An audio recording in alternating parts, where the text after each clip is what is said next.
오늘 본문 시편 82편은 읽기 시작하자마자 이상한 용어가 눈에 들어옵니다. 생각하면 생각할수록 낯설고 또 불편하기까지 한 그런 표현이 1절부터 보여진다는 것이지요. 바로 신들의 모임이라는 어구인데요. 하나님과 천군 천사의 모임이라는 뜻입니다. 고대 사회의 세계관을 보게 되면 우리와 좀 많이 차이가 있지요. 우리는 특별히 천사에 대하여서 그리 많이 생각하지 않습니다. 그런데 예전에는 안 그랬어요. 천사가 꽤나 중요한 지위며 수준도 높다는 것을 알 수 있습니다. 그리고 하나님의 모든 사역에 참여했다는 것도 우리가 알 수 있습니다. 구약 성경 속에서 천사는 영들, 하늘에 있는 자들, 거룩한 자들, 여호와의 사자, 여호와의 군대 장관, 오늘 본문에 보다시피 신들, 이렇게 불리기도 합니다. 하나님의 일에 사사건건 관여했다. 꼭 좋을 수만은 없겠지요. 부정적인 내용도 성경에는 담겨져 있습니다. 이 천군 천사가 하나님의 말씀에 불복하는 것입니다. 복종하지 않는 거예요. 하나님의 뜻보다 자기의 뜻이 더 커질 때도 있었다. 반역과 배반이 이 천사들 가운데 없지 않았다. 이것을 우리는 알 수 있겠습니다. 그러면 이런 질문이 생기지요. 아니, 하나님께서는 전지전능하신데 굳이 천사들을 하나님 사역에 투입하실 이유가 있나? 예, 맞아요. 하나님은 정말 전지전능하십니다.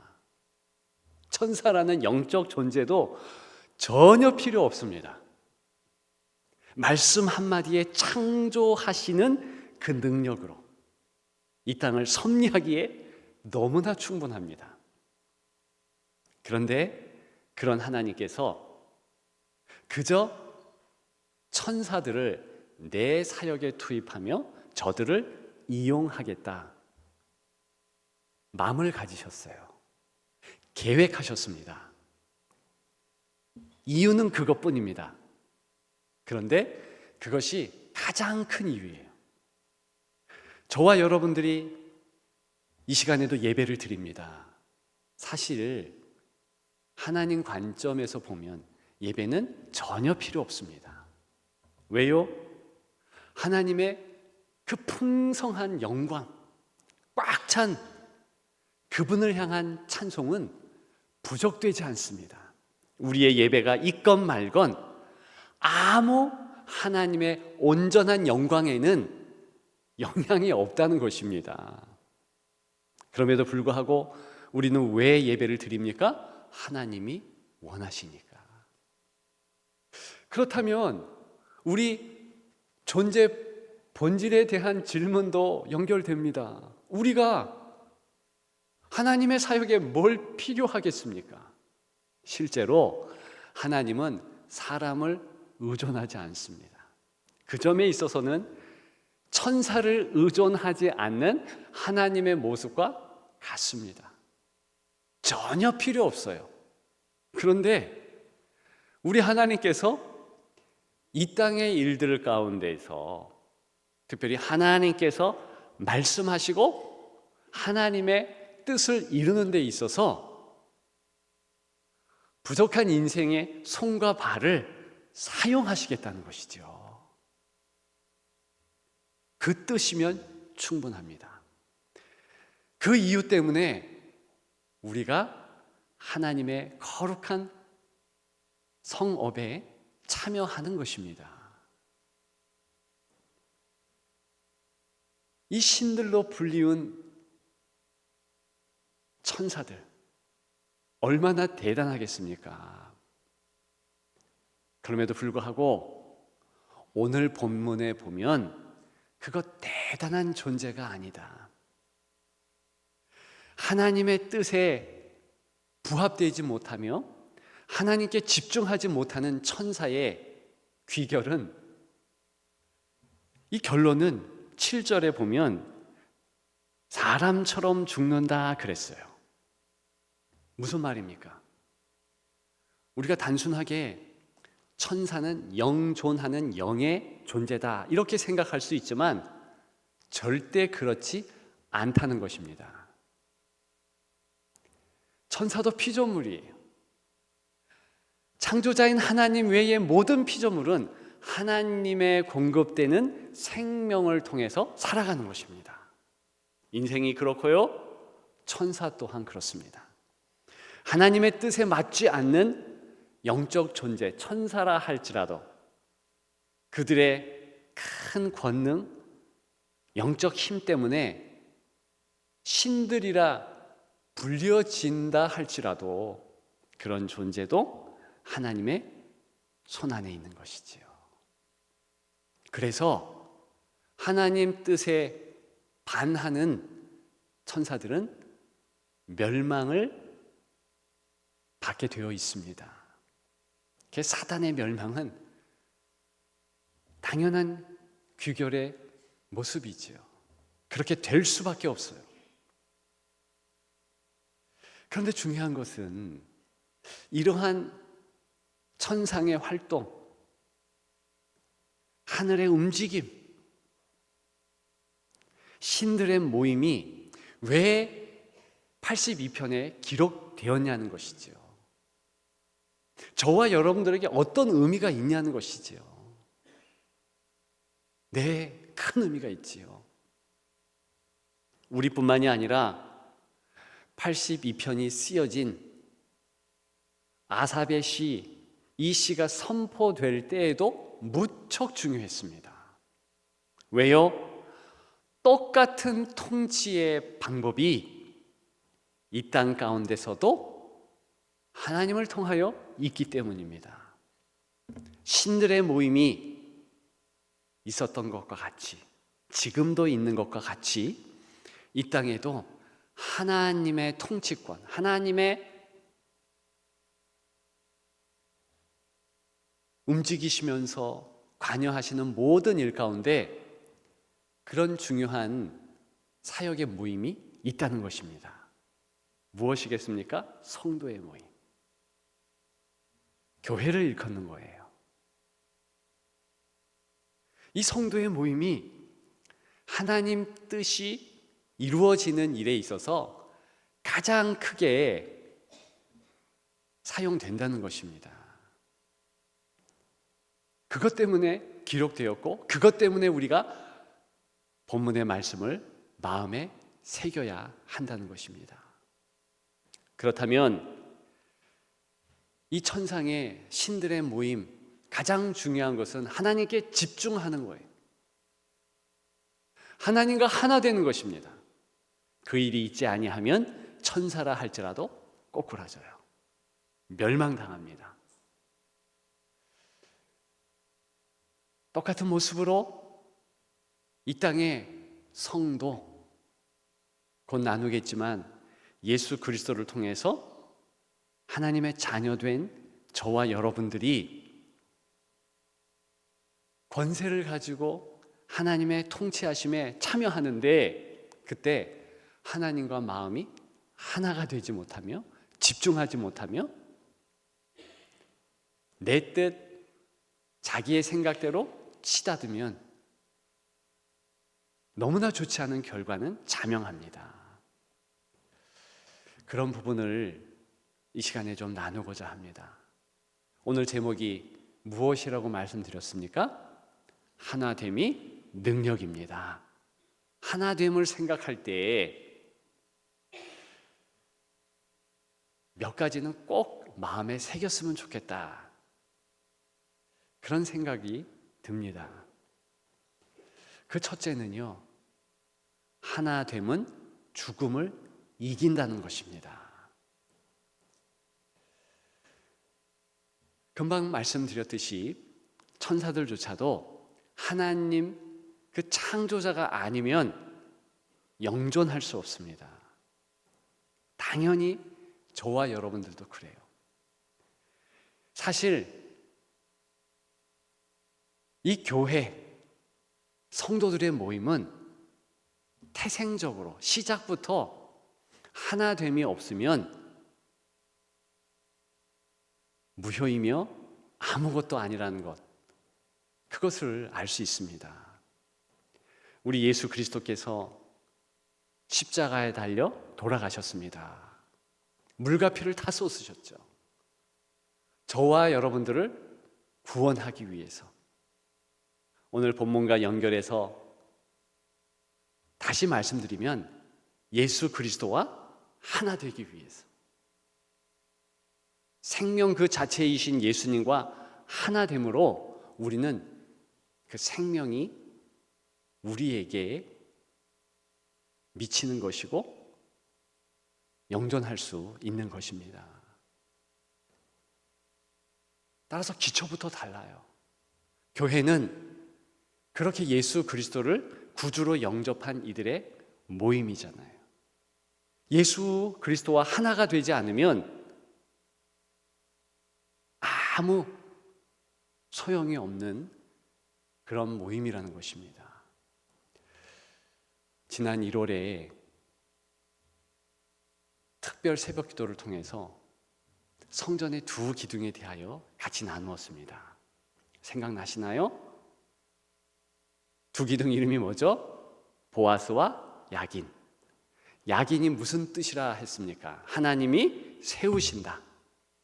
전혀 생각이 안 난다는 표정이십니다. 하나님이 세우신다는 거예요. 교회는 하나님이 세우십니다.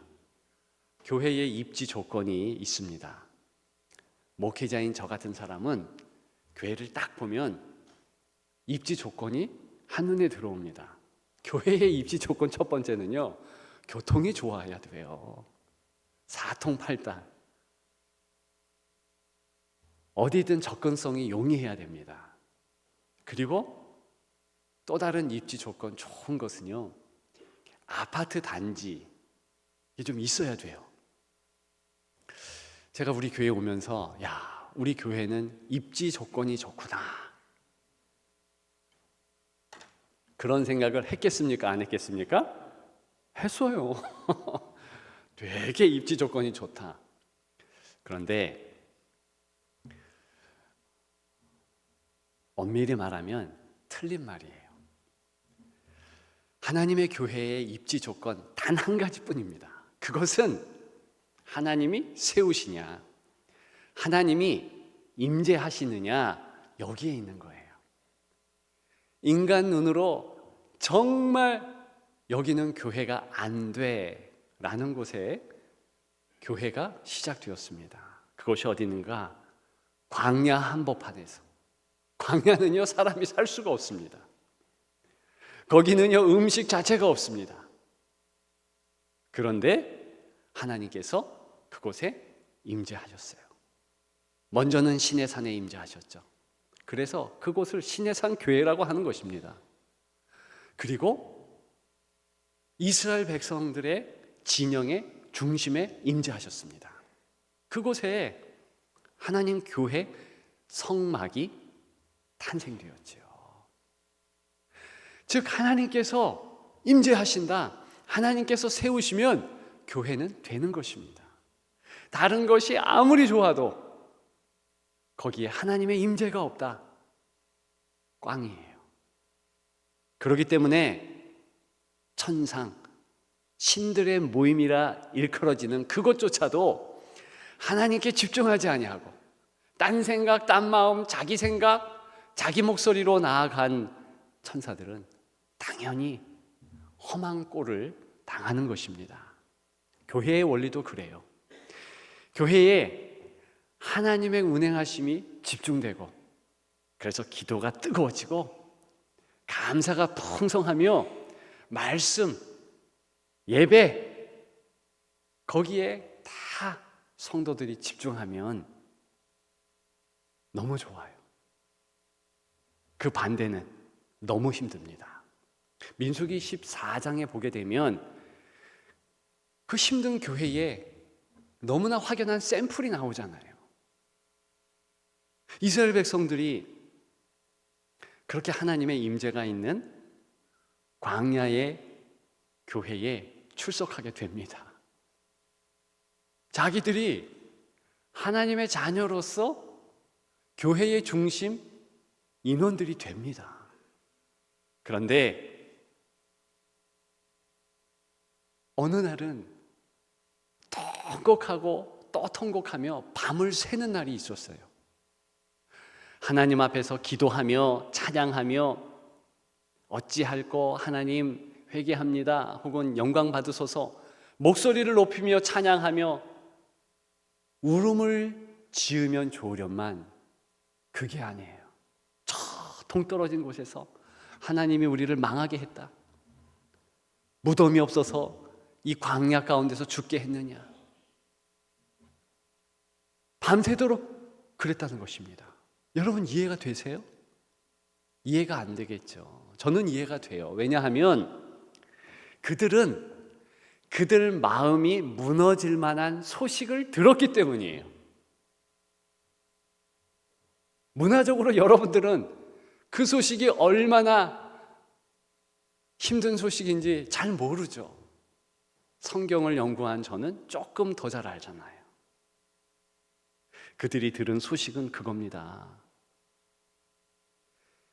하나님이 약속한 젖과 꿀이 흐르는 가나안 땅을 곧 가는데, 그런데 거기에 떡 버티고 있는 거인들이 있다, 장정들이 있다, 군사들이 있다. 그런데 못 이길 것 같다. 여기까지 들으면 별로 감동이 없잖아요. 그거 가지고 뭐 마음이 쿵쾅거린다든가 그런 거 전혀 없잖아요. 우리는. 이스라엘 백성들은 그랬습니다. 왜 그러냐면 그때 거인은 성경에 민수기 13장에 보면 네피림의 후예라고 그랬어요. 이 네피림이란 말만 들으면 이들은요 자지러집니다. 왜? 창세기 6장부터 이 네피림들이 얼마나 이스라엘 백성들을 힘들게 했는지 모릅니다. 그리고 그것은 어디까지 가는가? 저 열왕기 시대의 골리앗에게까지 갑니다. 골리앗이요 어떤 존재입니까? 다윗이 없었으면 이스라엘 쫄딱 망하기에 충분한 존재였습니다. 엄청난 거인. 그런데 그 거인은요 하나님의 아들들이었다 이렇게 얘기합니다. 즉 천국과 이 천성과 연결되어 있다는 뜻이며 하나님의 아들들과 사람의 딸들이 결혼해서 낳은 자녀들이다. 우리의 세계관은 이해할 수 없지만 이 성경의 세계관은요 하늘과 땅이 연결되어 있는 거예요. 그런 세계관 속에서 원래부터 거인에 대한 두려움이 있는데 실제로 거인들이 지금 가나안 땅에 버티고 있다는 것입니다. 비교해 보니까 우리는 메뚜기 같다 말한 것입니다. 12정창군에서 10명이나 마음이 하나가 되어서 큰 소리로 울며 얘기하는 것입니다. 당연히 동하죠. 제가 그 이스라엘 백성들의 일원이라면 저도 눈물이 좀 찔끔했을 것 같아요. 힘든 소식이거든요. 놀라운 것은 하나님께서 40년 이후에 가나안 초입부터 그 거인족을 진멸합니다. 바산왕 옥과 시혼을 진멸하였더라. 이렇게 민수기 후반에 나오거든요. 무슨 뜻이냐 하면 그토록 두려워했던 거인족들이 메뚜기 떼처럼 도망갔다 이 뜻이에요. 하나님은 충분히 그렇게 하실 수 있어요. 그럼에도 불구하고 떨리는, 하나님을 온전히 섬기지 못했고 떨리는 그들은 무너진 거죠. 힘든 거죠. 그래서 하나님 자체가 생명이시고 하나님께 집중하며 하나님께 하나 돼야 되는 그런 존재인 사람들이 그 마음이 흔들렸더니 경험하지도 말아야 될 광야의 40년을 경험했더라는 것입니다. 이게 교회의 비극이 될 수 있어요. 저와 여러분들의 교회의 비극도 거기에서 출발할 수 있습니다. 그저 또렷이 주님을 앙망하며 주님 바라보며 예수 그리스도 내게 생명 주셨다. 나의 삶의 기초, 그리고 우리 모임, 교회의 기초는 예수 그리스도, 그 반석 되신 주님의 생명 위에 있다. 이렇게 선포하면서 기쁨으로 감사로 나아가면 약인 하나님이 세우신다, 하나님이 우리를 붙잡으신다, 그런 마음 가지고 나아가면 승리하는 줄 믿습니다. 맞아요. 그러면 되는 거예요. 그런 여러분 되시기를 주님의 이름으로 축복합니다. 두 번째, 하나됨은 외로움을 이깁니다. 소외를 이겨요. 말씀을 준비하다가 계속 저의 마음을 때리는 한 두 단어, 그 두 단어쯤 될까요? 그 두 단어가 있었어요.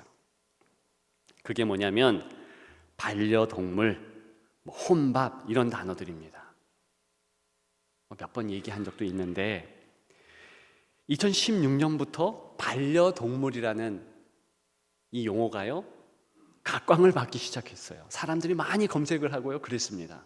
2018년, 2020년, 2022년 시간이 지나가면서 엄청나는 그런 조회수를 이제 기록했지요. 지금은요 반려견 임플란트, 여러분들 아시죠? 제가 얼마 전에 임플란트 했거든요. 근데 반려견들도 임플란트 해야 할 준비를, 반려견, 개를 키우는 분들은 각오해야 된대요. 왜? 막내니까.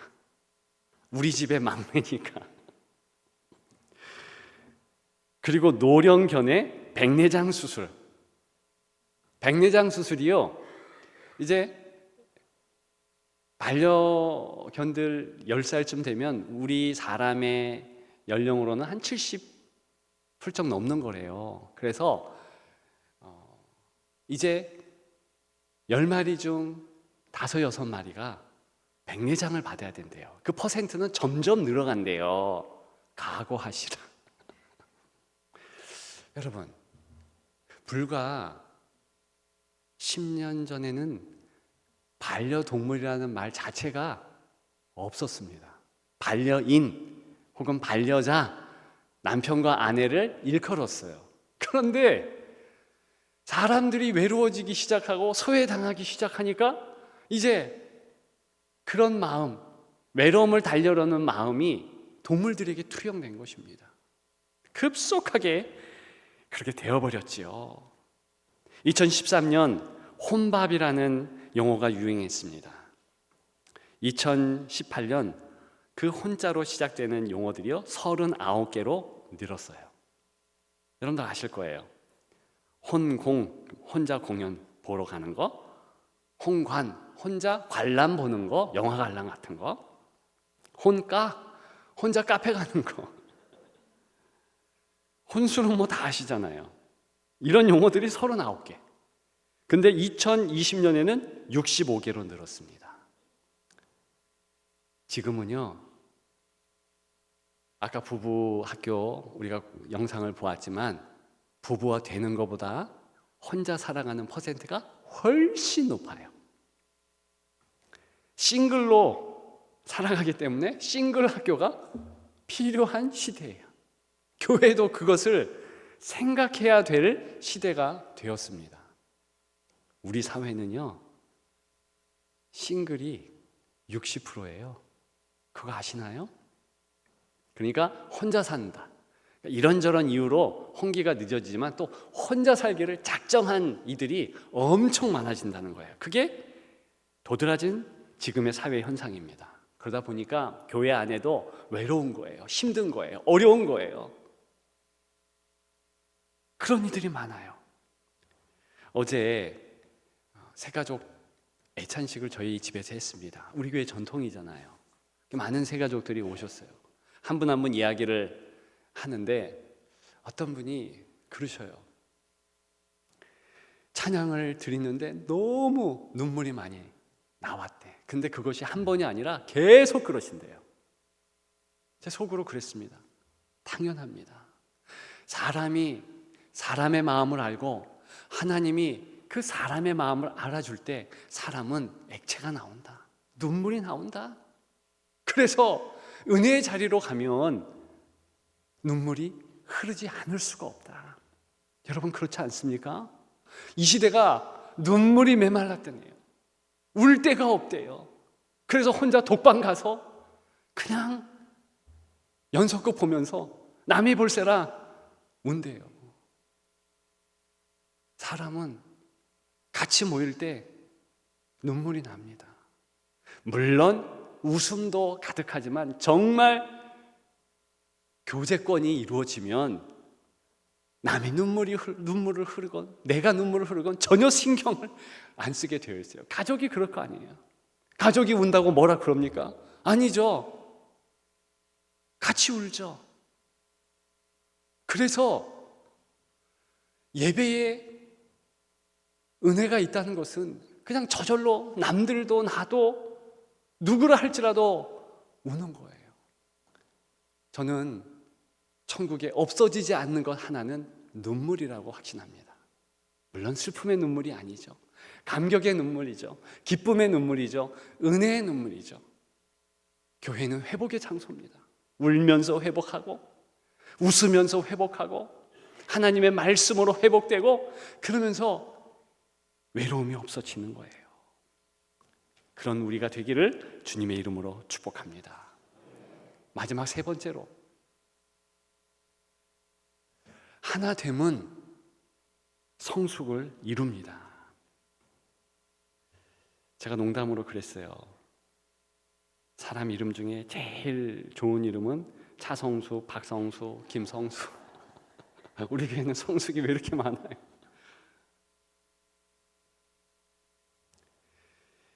성숙을 이루는 거 얼마나 중요한지요. 좀 전에 교회의 두 기둥을 말씀을 드렸습니다. 야긴과 보아스. 보아스의 뜻이 무엇입니까? 하나님이 능력 되신다. 그런 의미예요. 교회는 하나님의 능력이 선포되고 하나님의 능력이 보여지는 곳입니다. 오늘이 성령 강림 주일이에요. 성령께서 운행하시면 그 능력이 반드시 나타납니다. 사람이 예측할 수 있는 능력이 있어요. 예를 들어서 이런 겁니다. 돈이 많은 사람, 그 사람 가까이 가면 맛있는 거 사주겠네? 그죠? 찬양을 잘하는 이들이 있습니다. 그들이 찬양팀에 가거나 성가대에 소속되면 거기 음량이 풍성해지죠. 당연한 예측 가능성 아니겠습니까? 근데 교회가 사람이 예측 가능한 능력만 나타나는 곳이다. 그러면 정말 미성숙한 교회라는 것입니다. 금방 이해하실 거예요. 교회에 돈이 많아. 그러면 그 물질에 큰 것 보니까 큰일 행할 수 있다. 이거 예측을 누가 못하겠어요. 각종 재능 있는 사람이 가득해요. 그러면 많은 재능 있는 일들을 하죠. 그걸 누가 예측을 못하겠습니까? 그런데 거기에서 끝난다면 미성숙한 교회라니까요. 성숙한 교회는 하나님의 예측할 수 없는 능력이 나타나는 교회입니다. 여러분, 우리 교회가 과거에 지금도 그렇지만 선교를 하는데 제가 꼼꼼하게 옛 소식들을 읽어보니까는요 엄청난 일들을 했어요.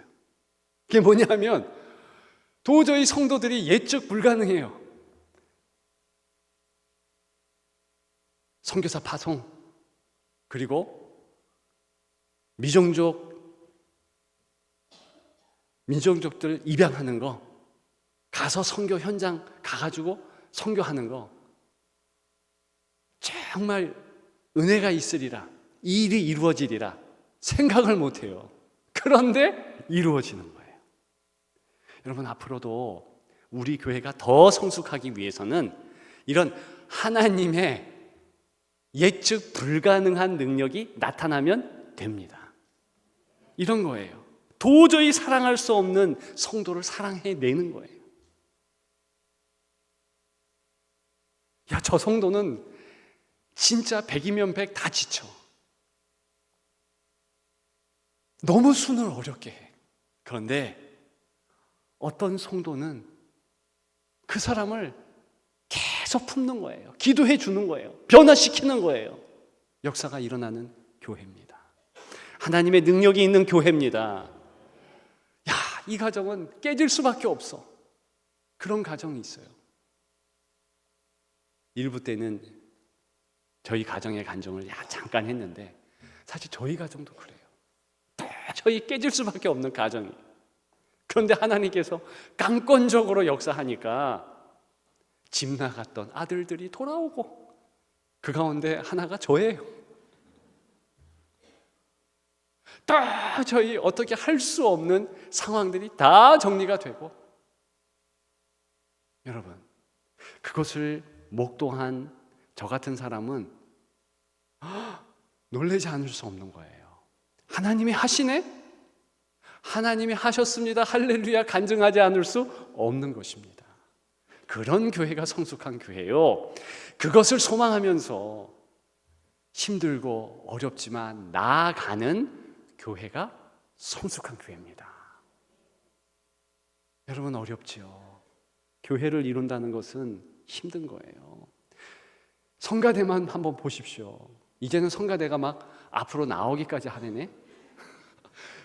저 한쪽 기특이에서 찬양하는 것도 힘든데 나와서 찬양을 또 하래요. 여기 앞에서 찬양하는 게 얼마나 떨리고 힘든 줄 아십니까? 그런데 하나님의 예배자니까, 그렇게 하자 하니까 따라하는 거, 얼마나 그게 귀합니까? 그런 모습이에요. 여러분, 우리는 목소리를 높이지 마십시다. 단 한 곳에 목소리 높이면 돼요.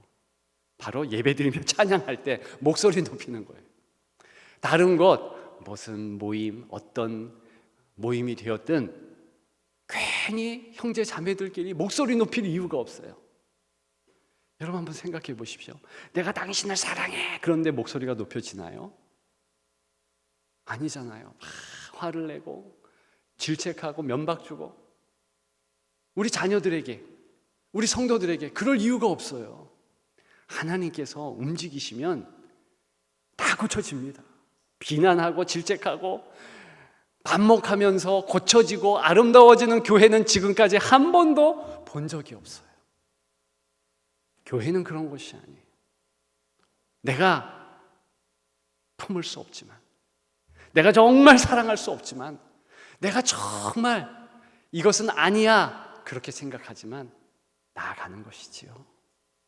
이제 말씀을 정리하려고 합니다. 하나됨의 다른 말은 사랑입니다. 여러분들은 사랑을 뭐라고 정의하십니까? 현대시대의 사랑은요, 잘못된 사랑이에요.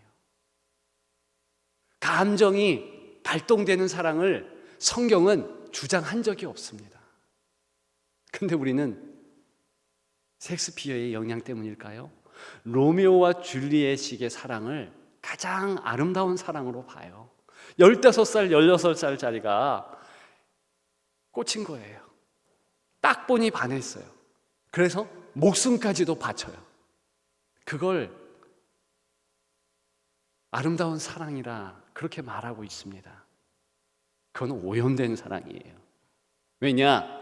사랑이 감정을 수반할 수 있죠. 그런데 거기에 좌지우지되는 사랑은요, 성경은 그걸 사랑이라고 말하지 않습니다. 오히려 사랑은 고린도전서 13장에 말했듯이 사랑은 오래 참는 거예요. 사랑 자체가 오래 참는 행동이라는 것입니다. 사랑은 온유한 거예요. 사랑은 시기하지 않는 거예요. 사랑은 자랑하지 않는 거예요. 그 행동 자체가 감정이 아니라 그렇게 노력하는 것이 사랑이라는 것입니다. 하나 되기는 무척 힘듭니다. 그럼에도 불구하고 하나님이 시키셨으니까, 하나님이 나를 그렇게 하도록 종용하시니까 그렇게 행하는 거예요. 바로 그때 하나님의 놀라운 역사는 우리를 통해서 이루어지는 것입니다. 꼭 기억하시고 하나 되는 그런 소망의 공동체, 아름다운 공동체 이루어 가시는 여러분들 되시기를 주님의 이름으로 축복합니다. 축복합니다.